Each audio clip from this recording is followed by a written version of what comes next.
Bem-vindo ao canal Deus no Controle. Que essa mensagem possa ser um momento de fé em sua vida.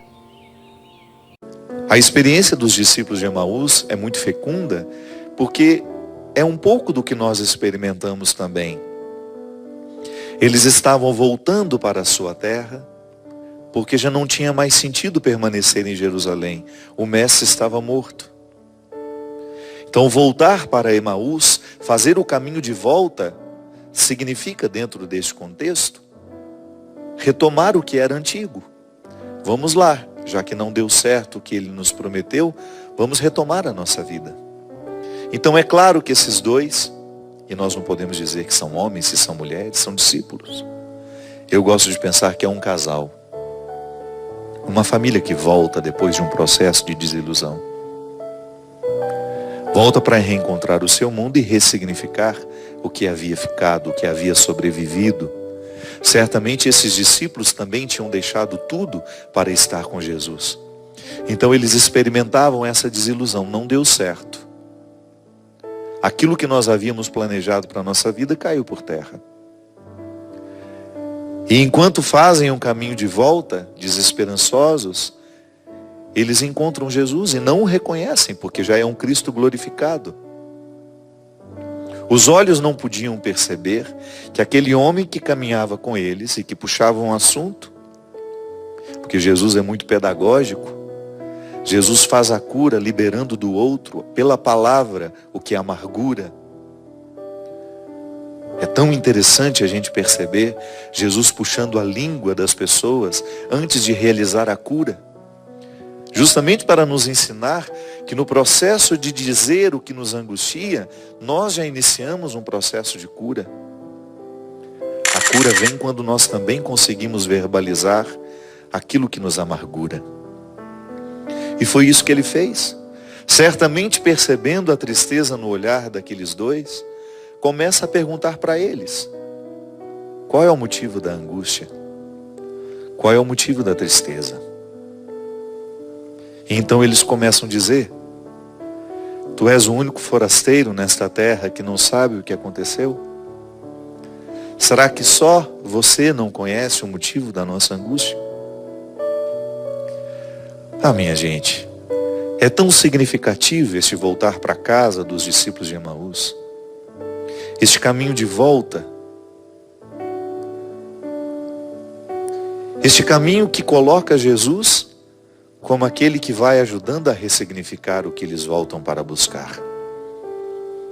Na verdade, eles voltam para casa desiludidos, mas quando chega no lugar de seu destino e o mestre insinua que continuará o caminho, os discípulos convidam que ele ficasse, porque já era tarde. Um dia inteiro de caminhada, certamente estava cansado. Fique, nós lhe oferecemos o pouso, né? Já é tarde, o dia se declina. E Jesus ficou com eles. E no momento de partir o pão, eles o reconheceram. Porque o partir do pão é significativo na Sagrada Escritura. Não é só matar a fome do corpo, mas é também matar a fome da alma. E então, os discípulos perceberam que o Senhor havia ressuscitado. E o principal sinal da ressurreição na vida dos dois é justamente o partir do pão. Isto é, continua em nós, é o alimento que nutre a nossa esperança, o Senhor aqui. Então já não chore, Jerusalém, o Senhor está vivo, Ele ressuscitou. Fico pensando que nós também nos nossos caminhos, nas muitas estradas, e aqui eu pego o termo estrada no sentido metafórico. Esses caminhos que nós andamos por dentro, que não são os caminhos que nós andamos por fora. Ainda ontem, presidindo uma cerimônia de um casamento, eu falava com os noivos que essa distância que eles andam da porta da igreja até o altar não é nada perto das distâncias que eles precisaram andar um dentro do outro para que aquele casamento se tornasse possível. Ainda fiz questão de catequeticamente dizer, né? O padre não celebra casamento de ninguém. Quem celebra casamento são os noivos. Eu nunca celebrei casamento. Eu apenas presido. Porque quem celebra o matrimônio são os noivos. São eles que estão recebendo um dentro do outro. Eu lhe recebo como minha esposa. Eu lhe recebo como meu esposo. O sacramento é celebrado por eles. Eu estou apenas ali, em nome da igreja, presidindo.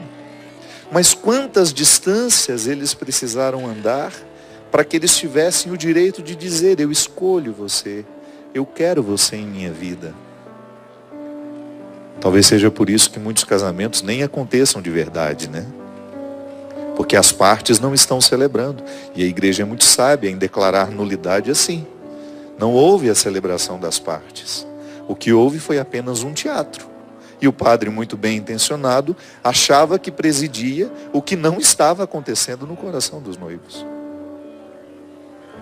As distâncias que nós andamos por dentro são essas que nos fortalecem, são essas que nos unem.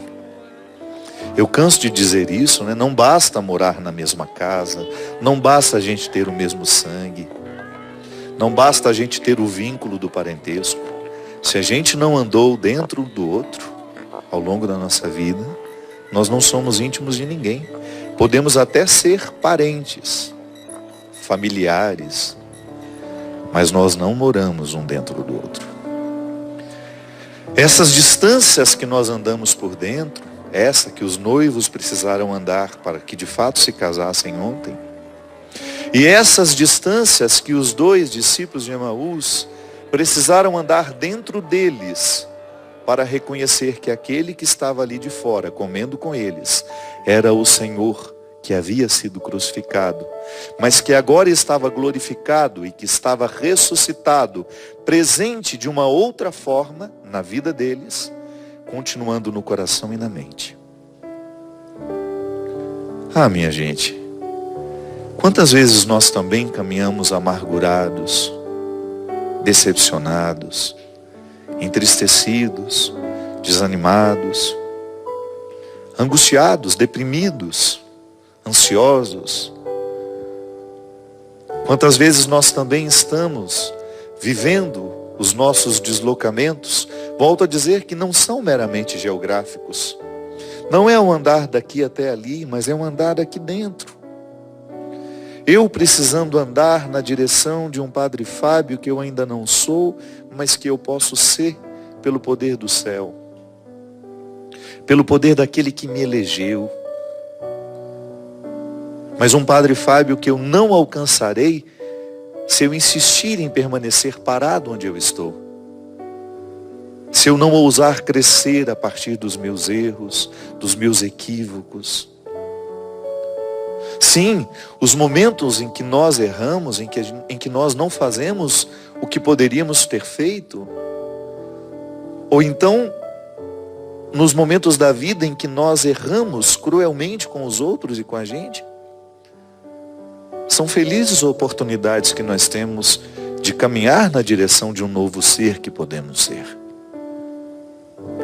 Todos os dias nós precisamos fazer o mesmo trajeto dos discípulos de Emaús. Seja para avançar, seja para retroceder, porque tudo é caminho. Não é só caminho aquele que nos leva para frente, é caminho também aquele que nos faz regredir. Porque às vezes o avanço só é possível quando honestamente nós reconhecemos que precisamos dar alguns passos atrás para buscar o que nós esquecemos. Às vezes nós esquecemos coisas importantes da nossa história. Às vezes nós temos uma ilusão, né? E escutamos muito isso. Pessoas bem intencionadas que dizem: ah, esquece isso, já passou. Não é tão mágico assim. Sim, há muitas coisas que nós precisamos esquecer, ir adiante, esquecer as mágoas, os rancores, os ressentimentos, porque senão a gente não caminha para frente. Fica ali parados, estacionados. Mas às vezes a gente não pode, a gente não tem o direito de esquecer detalhes da nossa vida que ainda precisam ser corrigidos por nós. Hoje eu falava com uma grande amiga, conversei um tempo precioso e eu fiquei muito feliz porque ela é muito especial ao meu coração, mas ela não tem muita facilidade de falar do que lhe pesa. Ela tem uma facilidade de querer me ajudar nos meus problemas e nem sempre eu tenho oportunidade de ajudá-la nos problemas dela. E hoje, surpreendentemente, ela resolveu me dizer, falar das angústias, das ansiedades que envolvem um filho. E eu falava para ela justamente da necessidade que nós temos de viver os enfrentamentos. Às vezes, no desejo de fazer bem aos nossos filhos, nós vamos passando por cima de alguns enfrentamentos e a gente não vai fazendo na hora certa. E de repente aquele filho desaprendeu tantas coisas, ou não aprendeu tantas coisas que deveria ter aprendido, porque nós privamos demais os nossos filhos dos problemas. E depois aquilo se avoluma muito. E nós criamos um contexto em que aquele filho tem uma dificuldade imensa de lidar consigo. Por quê? Porque faltou o dar o passo atrás. O olhar com mais profundidade a maneira como nós nos relacionamos. Sim, muita coisa precisa ser esquecida para a gente poder viver. Mas muita coisa também precisa ser lembrada e colocada na pauta da vida. Naquilo que tantas vezes nós já falamos aqui. Os enfrentamentos que nos fazem crescer. Eu volto mais uma vez àquele episódio que eu disse para vocês na minha pregação aqui, em que eu usei de uma linguagem, fiz uma piadinha, que repercutiu negativamente no coração daqueles que creem diferente. Aquela piada que para mim não parecia ser ofensiva, ofendeu a muitos. Você acha que eu não quero crescer a partir do meu erro? É o meu enfrentamento pessoal. De estar diante de mim, de olhar para aquilo que eu faço de errado e reconhecer diante de mim mesmo que há muitas coisas na minha linguagem que precisam ser corrigidas. Minha gente, os nossos enfrentamentos familiares, se eles não acontecerem, nós não avançamos como família. Enfrentamento é aquela oportunidade que você tem de calmamente dizer ao outro o que ele precisa ouvir, por mais duro que seja. Sem enfrentamento não há crescimento. Se você não formaliza uma conversa, ela pode ser amorosa. O conteúdo muito duro, ele precisa ganhar o formato do amor, porque senão ele vai soar muito difícil nos ouvidos dos outros. Então essa oportunidade que você tem de retomar a sua autoridade como mãe, como pai, e dizer: meu filho, isso aqui não é um hotel, isso aqui não é um lugar em que você entra e sai sem comprometer-se, isso aqui é um lar. E um lar de verdade, em um lar de verdade, as pessoas precisam se encontrar. Nós precisamos saber uns dos outros. Nós precisamos, sim, dar satisfações da vida que nós vivemos. Eu não quero dar satisfações nenhuma da minha vida. Então pegue as suas coisas e vá viver com os seus recursos. Vá fazer da maneira como você acha melhor, mas pagando as suas contas. Porque enquanto nós formos um grupo de pessoas que se amam, um grupo de pessoas que está aqui para viver uma comunhão. Sim, nós devemos satisfações uns aos outros, sim. Seria muita irresponsabilidade da nossa parte a gente começar a liberar os nossos filhos para que eles vivam como eles querem debaixo do nosso teto. Porque nós estamos pecando contra a autoridade. Padre, mas ele já é maior de idade, mas está sob o seu teto. E este estar sob o mesmo teto precisa nos comprometer. Senão as pessoas não amadurecem. E elas vão começar a pensar que o mundo todo vai ser igual à casa dele. Um lugar onde não se precisa dar satisfações.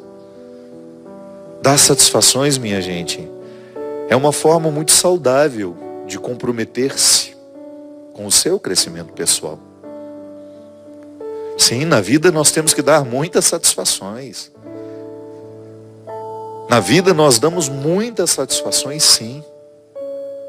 Porque faz parte da correspondência amorosa. Eu me interesso, sim, por aquilo que eu posso fazer pelos que amo. E me interesso, sobretudo, por aquilo que percebo que eles podem fazer por eles mesmos. E quando não há essa correspondência, eu no papel de pai, no papel de mãe, no papel de irmão, eu tenho o direito, sim, de pontuar. Não aos gritos, mas através de uma conversa amorosa, como convém a pessoas que se amam. Nós não podemos entender pessoas que vivam dentro da mesma casa sem que o diálogo esteja estabelecido. E era justamente esse o sofrimento da minha amiga. De perceber que um status quo foi se estabelecendo e as pessoas foram se acostumando a não perguntarem, a não serem respondidas, a não se sentirem motivadas a dizer, a darem satisfações de onde vão, aonde estão, com quem estão, como gastamos o nosso dinheiro, com quem gastamos o nosso dinheiro. E aí nós vamos ficando amargurados porque nós vamos percebendo que nós não estamos cumprindo o nosso papel. Sim, porque o que realiza pai e mãe é justamente a percepção de que a autoridade está sendo exercida de maneira amorosa e que ela está repercutindo na maturidade do filho. O que faz com que os irmãos estejam satisfeitos uns com os outros é perceber que há uma ligação saudável entre eles. Sim, há divergências. Todos nós temos divergências dentro das nossas casas. Eu sou especialista nisso. Mas pelo amor de Deus, quando nós estamos dentro do mesmo, sob o mesmo teto, dividindo o mesmo pão como esses discípulos, e a gente deixa de se reconhecer, alguma coisa está muito errada. Então esse status quo que foi se estabelecendo, ele acaba sendo muito nocivo à convivência. Porque a gente se acostuma com o silêncio do outro, a gente se acostuma com a irresponsabilidade do outro, a gente se acostuma com a grosseria do outro, porque chega um momento que o silêncio é grosseria. Eu não dar satisfações àqueles que eu amo, da vida que eu vivo, é uma forma estranha de ser grosseiro, de não corresponder ao amor que recebo. Não há nada mais triste do que a gente ser transformado em caixa eletrônico. Não há nada mais triste nas nossas relações familiares, aqueles que têm um pouco mais condições do que os outros, de serem interpretados como caixas eletrônicos. Um cartão de débito que você procura quando precisa de alguma coisa. Isso não é amor. Nada pode nos frustrar mais na nossa relação pessoal do que você perceber que o outro lhe interpreta assim. Como um caixa eletrônico que a gente busca, retira o que precisa, dá as costas e só retorna quando uma nova necessidade nos surpreende.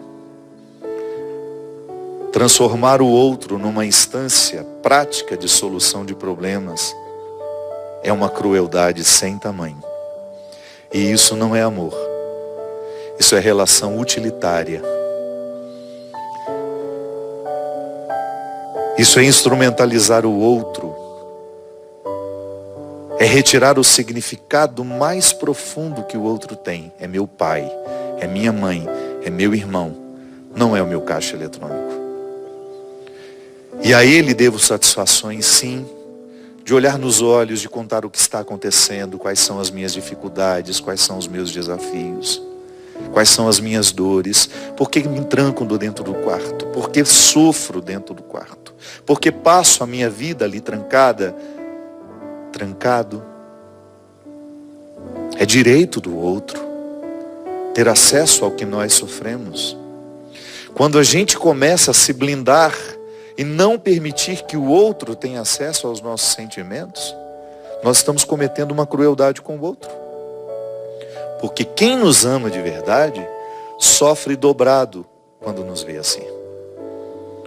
Então a experiência dos discípulos de Emaús, ela é profundamente familiar e nos ensina hoje e sempre que se nós não nos sentarmos para partir o pão, e todo o significado disso, eu convoco todos os significados do estar à mesa com o outro. Se nós não fazemos isso, minha gente, nós vamos nos tornando estranhos que vivem dentro da mesma casa. Estranhos que convivem, mas não comungam. Estranhos que estão dentro do mesmo espaço geográfico, mas não estão dentro um do coração do outro. Curtiu o vídeo? Inscreva-se no canal para mais conteúdos como esse.